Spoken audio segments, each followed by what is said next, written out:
ये माण्हू जेके हिकिड़े दौर जा पैदावार हुआ उहो दौर असां खां खसिजी वियो पाकिस्तान जे अचण खां पोइ।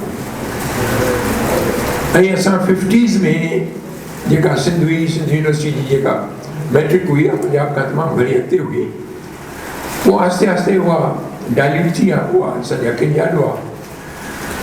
ऐं उन खेप में जेके माण्हू ॿिया बि जेके शामिलु हुया उन्हनि में असांजो मखदूम गुलाम हैदर साहिबु हो, ख़ान बहादुर मोहम्मद सिद्दीक़ हो, ख़ान बहादुर मोहम्मद बख्श हुयो, ऐं ख़ैरपुर जा मीर्स उन में शामिलु आहे। उनजी फर्स्ट प्रिंटिंग प्रेस हुई, उहे स्कॉलरशिप ॾींदा हुआ। नूर मोहम्मद लाकेर हो, जे नूर मोहम्मद हाई स्कूल ठाहियो। असांखे अंदाज़ो न आहे त उन वक़्तु जंहिं वक़्तु उहा रियल एस्टेट प्रॉपर्टी वरिती आहे उनजी क़ीमत छा हुई, उनजी लोकेशन उनखे कीअं इजाज़त मिली, कीअं उन कहिड़ी जापोड़ कई, उन सां कहिड़ा माण्हू गुलाम खान भुरगड़ी ऐं ॿिया शामिलु हुआ, उन्हनि ज़मींदार हुआ। ऐं एतिरे क़दुरु जो उहा उन्हनि जो असरु एतिरो रहियो जो 50s में 60s में असांजे ज़मींदारनि पंहिंजा पुट ग्रामीण स्कूल कोटा मोकिलणु शुरू कया, कैडेट कॉलेज मोकिलणु शुरू कया। असांजे ज़मींदारनि कंहिं हद ताईं हैदराबाद में कराचीअ में के हॉस्टलूं बि हलायूं छोकिरनि जे अचण जो। त हिकिड़ो वॾी माहौल हुयो ब्रिटिश सिंध जो, जेको असां उन जा असरात ॾिठा 50 60 में। बहरहाल पोइ जॾहिं पाकिस्तान आयो त पोइ पाकिस्तान में आउं सोचींदो आहियां त छा भला सिंध में इनलाइटेड माण्हू कोन हुआ छा? हीअं कोन्हे को। हाणे छा आहे त असीं हिकिड़े अहिड़े ज़हनी कोफ़त में अची वियासीं पाकिस्तान थियण खां पोइ जो असां में उन्हनि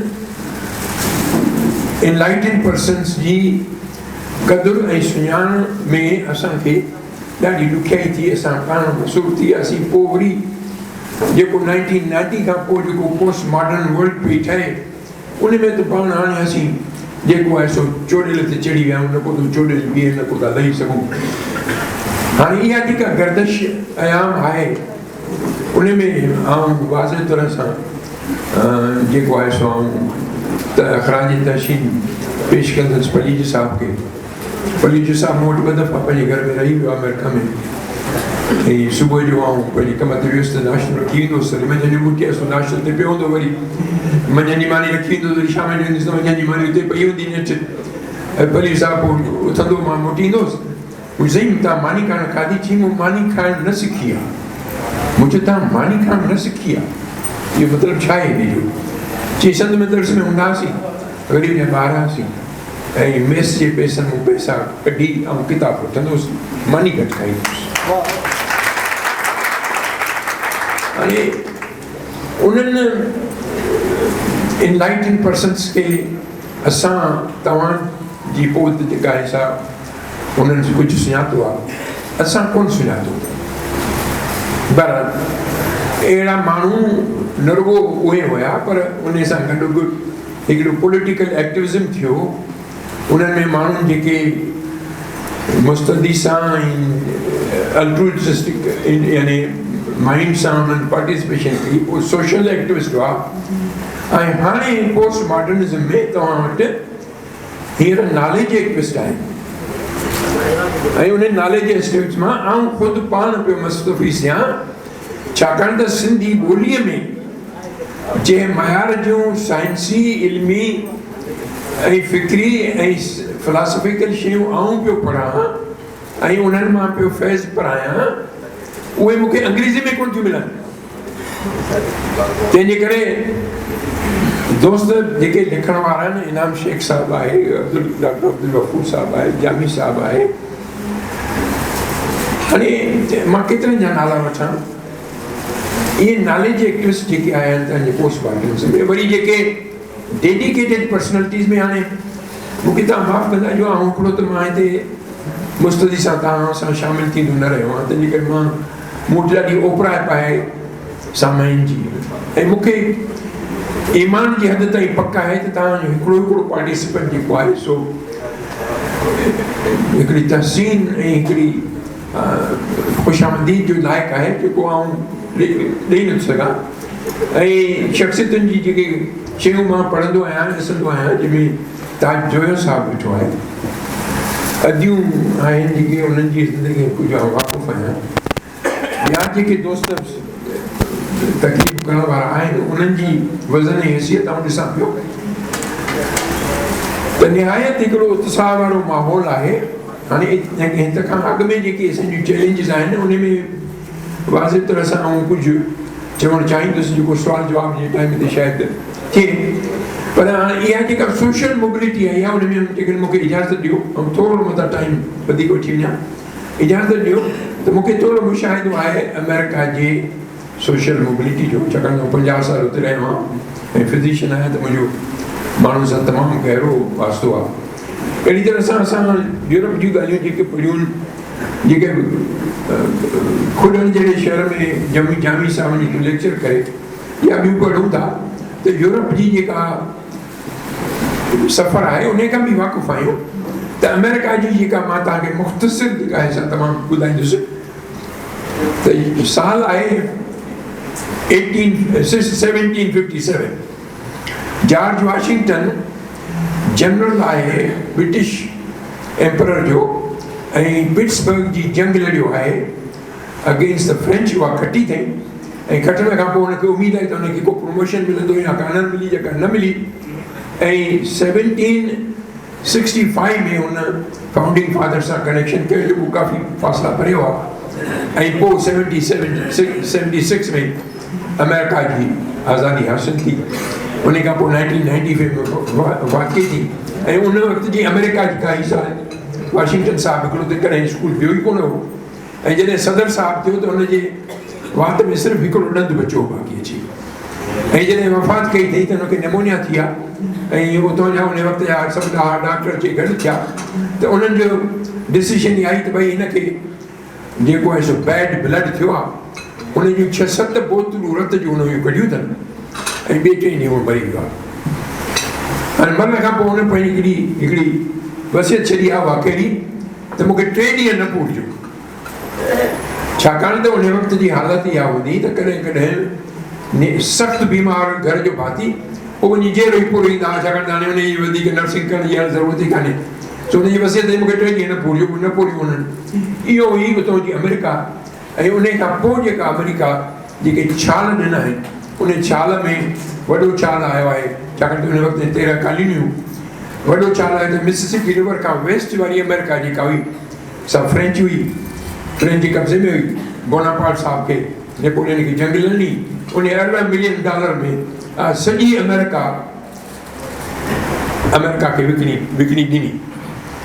तंहिंखां पोइ कैलिफोर्निया हथ कयूं, फ्लोरिडा हथ कयूं, बहरहाल पर नेक्स्ट साल हुनजो आयो आहे वरी सिविल वार में प्रिंसिपल हो कहिड़ो त ऑल मैन आर इक्वल, उनखे ज़ाहिर त इंग्लिश वारनि ने एक्सप्लाइट कयो, जंग लॻी, उहो ऑल मैन वारी इक्वल त थियो, जंग बि लड़ी, उहा पूरी थी, लिंकन साहब पंहिंजो रोल अदा कयो। पर जेका मखसूस जेका नोटवर्दी शइ आहे त उहो जेको सिविल वार खां पोइ जेको कांग्रेस जो सेशन थियो आहे, उन सेशन में इहो वाज़िब तरह सां वरी रीइंट्रेट थियो आहे त ऑल मैन आर इक्वल, त उते कॉर्पोरेशन जे लाइ पेश कयो वियो आहे त corporation is also a person and it is equal rights as a person and that has a equal status and equal rights as a person. हाणे हितां इहे जेके शाहीद आहिनि जेके पैसे ठाहिण वारा, उहा पंहिंजो उतां वारो सफ़र धकु बि नथा विञाइनि, ऐं उतां उहो उन वक़्त जो जेको साम्राज्य हो या जेको बि चयो उहो साम्राज्य खे उहा ताक़त पइजी आहे। पर उन खां अॻु में इन साम्राज्य जो सफ़र जेको आहे उहो पायरेट्स ऑफ कैरेबियन जी तव्हां मूवी ॿुधी हूंदी, उहे पायरेट्स ऑफ कैरेबियन केरु हुआ? कोई तक़रीबन 500 पायरेट्स हूंदा हुआ जेके एटलांटिक में पिया फिरंदा हुआ, ऐं उन्हनि खे एम्परर जे तरफ़ां चार्टर्ड कंपनी जो पर्चो मिलियल हूंदो हो, ऐं उहे चार्टर्ड कंपनी वञी धाड़ो वञी स्पेन खां जेका बोलीविया मां जेका चांदी ऐं सोन निकिरंदो हो उहो उहे जहाज़ फुरींदा हुआ। उतां इहे चार्टर्ड कंपनियूं अॻिते हली पोइ कॉर्पोरेशन थी थियनि।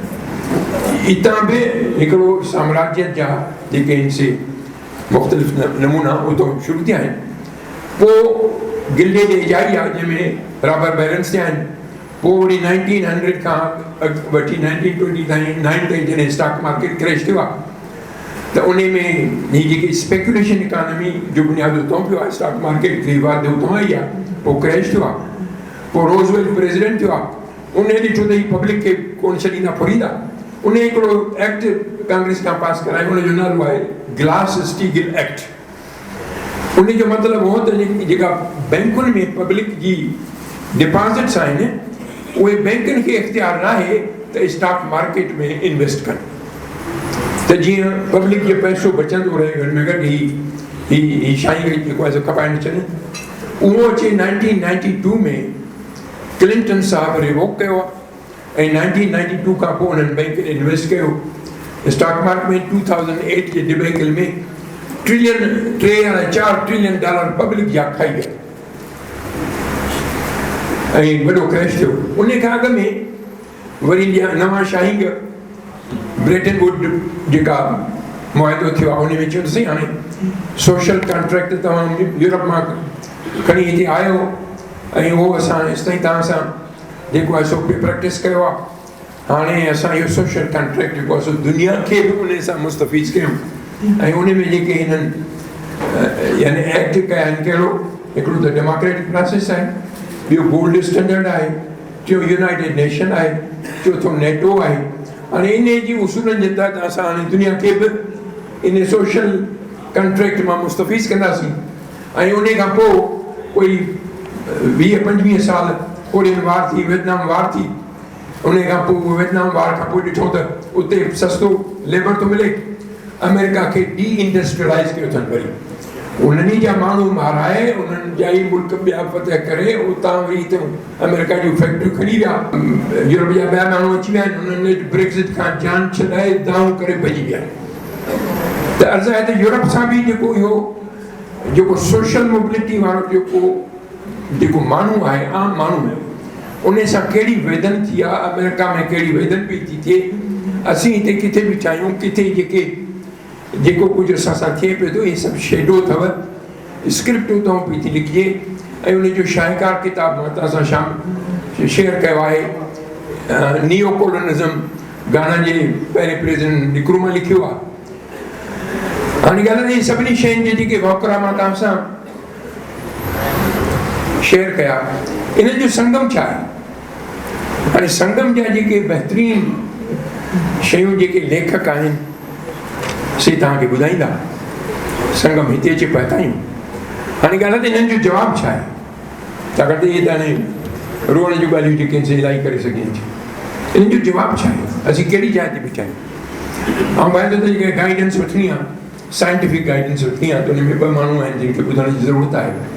हिकिड़ो आहे एल्विन टोफलर, जंहिं किताबु लिखियो आहे पावर शिफ्ट, ऐं हुन वाज़े तरह सां असांखे ॿुधायो आहे त लैंड, लेबर ऐं कैपिटल जो वैल्यू हींअर ख़तमु थियण वारो इंफॉर्मेशन आहे। जीअं एज अची वई आहे, उहा बि ट्रांज़िशन में आहे, ऐं जेका एज अचे पई थी उहा आहे नॉलेज एज।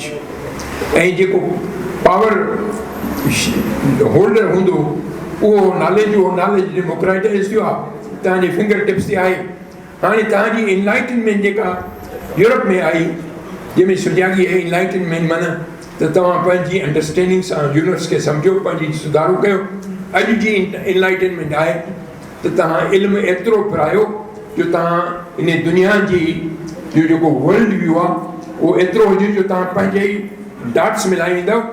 इहा आहे तव्हांजी इनलाइटनमेंट जी डेफिनेशन, जेकॾहिं करे सघो।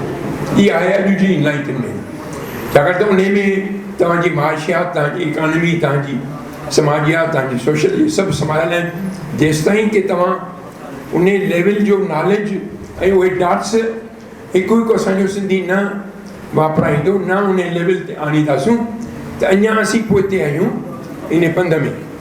हाणे उन पंध में जेके ख़तरात आहिनि उहे तव्हांखे दोस्त ॿुधाईंदा। उन जो हिकिड़ी स्लाइड आख़िरी जेका मुंहिंजी आहे तव्हां सां मां शेयर करणु चाहींदुसि, पर हिकिड़ी नेक्स्ट स्लाइड ॾिजो साईं। हाणे ही किताबु आहे big story by David Christian. इन ॿ टे किताब आहिनि, इहे पढ़ण जहिड़ा आहिनि। इन काइनात खे 8 थ्रेशोल्ड में विरायो आहे. आख़िरी थ्रेशोल्ड आहे मॉडर्निटी जेको आहे 400-500 साल जेका आहे उन में वरी हुन एक्सेलरेशन एज आंदी आहे इहा पाण चढ़ी आहे. ऐं इहे ॿई किताब हुन जा जेके आहिनि से बहितरीनु किताब आहिनि. ऐं हुन जेको वाज़िब तरह सां हिकिड़ी निशानगी ॾेई कई आहे त फॉसिल फ्यूल बोनांज़ा हिन साम्राज्य खे जेको इकनॉमिकली पावर ॾिनो आहे उहो ॾिसणु जहिड़ो आहे. फॉसिल फ्यूल माना ऑयल गैस इन जे करे हुननि जेको शाहूकार थिया आहिनि रिच थिया आहिनि एलीट क्लास थियो आहे. नेक्स्ट इहो आख़िर में ॾींहुं हिते जेके पंहिंजे समाज में जेके दोस्त साईं असांजा ॾाहा असांखे लीड करण वारा आहिनि उन में 2 किताब साईं जामी साहिब जा आहिनि सिंधी समाज ऐं नई सिंध. इहे अलॻि वॾी इहे ते पढ़ण जहिड़ा आहिनि छाकाणि त तमामु थोरा माण्हू आहिनि जिन सिंधी समाज खे साइंसी नमूने सां हिनखे जोड़े मापियो आहे. नेक्स्ट हा हीअ आहे एलिमेंट ऑफ लॉ जो किताबु जेको तव्हां सां मां शेयर कंदुसि. नेक्स्ट हाणे हीअ आहे शामिलियत जी हिकिड़ो निचोड़ ऐं शिकिल जंहिंमें तव्हां ॾिसी सघो था इहा पिक्चर तव्हांखे ख़ुदि ई एक्सप्लेन कंदी. नेक्स्ट साईं इहो बि पिक्चर साम्राज्य जी आहे सरमाएदारी जी आहे. नेक्स्ट साईं हाणे हीअ किताब बि मुनफ़रद आहे साईं डॉक्टर मोहम्मद अली शेख साहिब जो makers of the modern Sindh. उन में हुन ॾाढी महिनत सां जिन दोस्त साईं जो ज़िक्र कयो आहे इन में इलाही इंफॉर्मेशन आहे. ऐं तव्हां सां गुज़ारिश कंदुसि त इहो बि पाण जहिड़ो आहे. नेक्स्ट हीअ डॉक्टर अब्दुल गफूर साहिब जो किताबु आहे आलमगीरियत ऐं इंसान जेको साईं सां गॾु मूं वेही पढ़ियो बि मुरतब कयो आहे ऐं मां वरी पढ़ंदो आहियां. नेक्स्ट हीअ किताबु आहे यानिस वोरूफोकस पंहिंजो मिनिस्टर हो ग्रीक जो जंहिं किताबु लिखियो आहे जंहिंजी पंहिंजी ज़िंदगी बि हिकिड़ी ॾिसण जहिड़ी आहे त यूरोप जेको आहे सो हींअर यूरोपियन यूनियन हिकिड़ी कॉर्पोरेशन आहे. उहो को गॾियल को फ़ाइदे जी ॻाल्हि कंहिंजी कान्हे उहो कॉर्पोरेशन आहे. कॉर्पोरेशन थी यूरोप कहलाइनि था. नेक्स्ट हाणे असांखे पंहिंजी फ्यूचरिंग जे लाइ छा करणु घुरिजे उन जे लाइ मुंहिंजूं जेके ज़ाती तजवीज़ूं आहिनि साईं. नेक्स्ट साईं ममता साहब. नेक्स्ट न उहो जेका पहिरीं स्लाइड हुई जेका हा मुंहिंजी सोच में हिकिड़ा 6 नुक़्ता आहिनि जेके आउं तव्हां सां शेयर करणु चाहींदुसि. त पहिरियों त असां नौजवाननि खे नॉलेज इकानमी में एतिरो त यानी हुन में सलाहियत आणियूं जो या त ॿाहिरि वञी सघनि ऐं या हिते ई वेही जेको आहे सो नॉलेज इकानमी जे थ्रू पंहिंजी जेको आहे सो नान नफ़्के जो बंदोबस्तु कनि. छाकाणि त तव्हांखे हाणे रुपए वारी इकानमी तव्हांजो मिडल क्लास जेको हींअर ऑनस्लॉट में आहे उहो सपोर्ट न करे सघंदो. उहो दौरु गुज़री वियो जेको असांजो मिडल क्लास जेको सिंध में हुयो जेको शहरनि में आयो हितां जा ख़र्च ॿारनि जूं पढ़ायूं हाणे मिडल क्लास बर्दाश्त न करे सघंदो जेसिताईं पंहिंजी इकानमी खे सप्लीमेंट न कंदो कंहिं नमूने सां. इहा मुंहिंजो ख़्यालु आहे. ॿियो आहे त ह्यूमन डेवलपमेंट जे लाइ असांखे वाज़े तरह सां हींअर टेली मेडिसिन ऐं टेली एजुकेशन खे अपनाइणो पवंदो. असांजे ब्रिक एंड मॉर्टर वारा इंस्टीट्यूशन जेके आहिनि से पंहिंजी वारो वॼाए विया आहिनि. उन्हनि खे सुधारणु नामुमकिन आहे. अमेरिका में बि इहो ई साॻियो हाल आहे. उहे न सुधारे न सघिया आहिनि ऐं हुते चार्टर्ड स्कूल अचनि पिया. तंहिंजे करे ह्यूमन डेवलपमेंट जे लिहाज़ खां तव्हांखे नओं क़दम खणणो असांखे पवंदो. टेली मेडिसिन ऐं टेली एजुकेशन. ॿियो आहे त सिंध में हिकिड़े क़िस्म जो वर्ल्ड क्लास वर्ल्ड व्यू असांजे नौजवान ऐं असांजे समाज खे ठाहिणो पवंदो. ऐं आख़िर में आहे त हींअर हिकिड़ी ग्लोबल सिविल सोसाइटी ठहे पई जंहिंमें जामी साहिबु निशानदेही कई आहे उनजी. ऐं उन ग्लोबल सिविल सोसाइटी में असीं पंहिंजी कुंडली ऐं महिनत त लतीफ़ साईं जे जेका असांजी पंहिंजी मिल्कियत आहे उन में काफ़ी असां इन लाइक़ु आहियूं त उन में कुंड वाड़ारे सघूं था। इहा मुंहिंजी गुज़ारिश आहे।